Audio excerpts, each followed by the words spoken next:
VIH avant 2000, je n'aime pas penser à ça.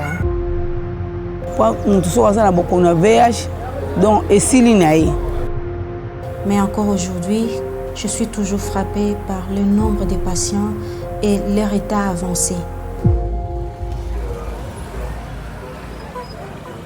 Quand je vous parle comme ça, on sent comme si rien n'était.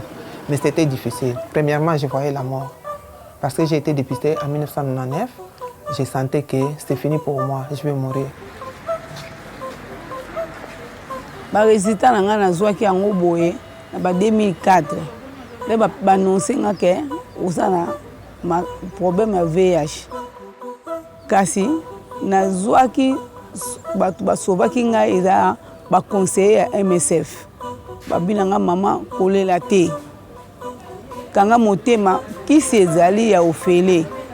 Okomela kisi oyo, soko meli kisi oyo, nyama wana ako lala pongi. Soko meli yango malamu penza oko vivre longtemps.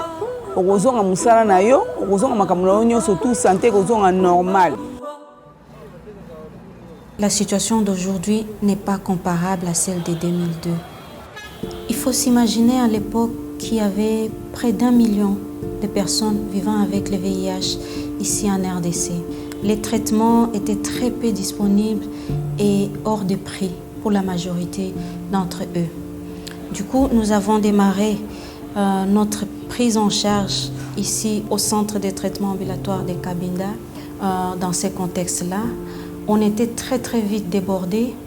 Les gens affluaient de tous côtés de la ville du matin jusqu'au soir et il était difficile de tenir dans ces conditions. Non, ça c'est une illustration de l'état dans lequel les patients nous arrivent. C'est extrêmement impressionnant. C'est un adulte qui pèse à peine 25 kilos et qui a sa première consultation au CHK. C'est très difficile et depuis qu'on a lancé la campagne médiatique sur l'accès aux ARV, de plus en plus nous recevons des patients grabataires.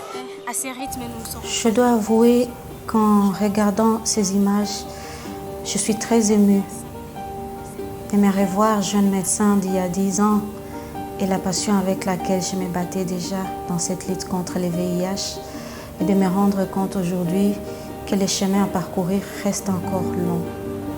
C'est très frustrant de voir les patients dans quel état ils arrivent aujourd'hui.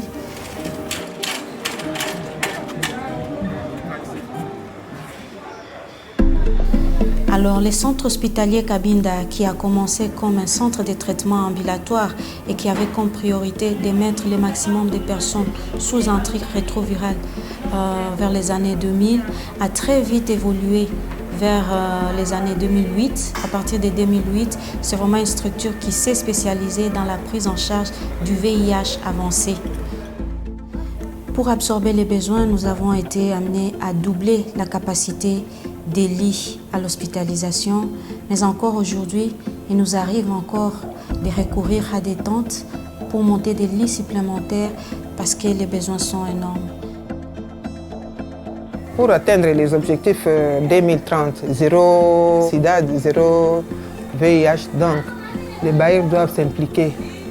Il fallait qu'on continue à faire le dépistage, sensibiliser la population qu'il y a un danger. C'est vraiment frustrant de voir tous ces défis qui jalonnent encore notre chemin et pour lesquels les efforts restent encore insuffisants. Sans accélération de ces efforts, mais vraiment grande accélération, même en 2030, on ne vaincra pas le VIH.